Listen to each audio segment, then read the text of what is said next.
اللہ اکبر اللہ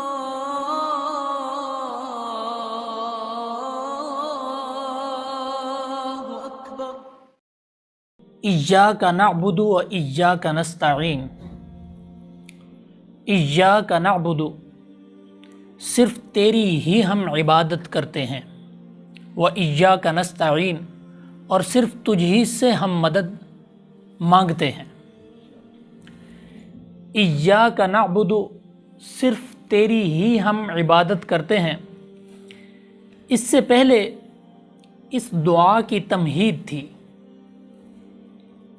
اللہ رب العزت نے ہمیں دعا مانگنے کا سلیقہ بھی سکھلا دیا کہ اگر اللہ سے مانگنا ہو تو کیسے مانگو۔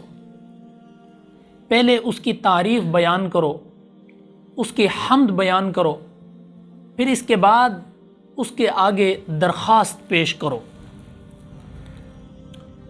اور یہ بھی دیکھیں کہ پہلے غائب کا صیغہ تھا اور اب خطاب کا صیغہ ہے۔ پہلے انسان یوں پڑھ رہا تھا الحمد للہ رب العالمین الرحمن الرحیم مالک یوم الدین۔ جب اللہ کی صفات ذکر کرنے سے اس کی محبت کا شعلہ دل میں بھڑک اٹھا تو پھر انسان اب براہ راست خطاب کرتا ہے ایاک نعبد و ایاک نستعین۔ السلام علیکم۔ یوٹیوب پہ ہماری ویڈیوز دیکھنے کے لیے مولانا حسنین آفیشیل کو سبسکرائب کریں اور بیل آئیکن کو کلک کریں۔ جزاک اللہ۔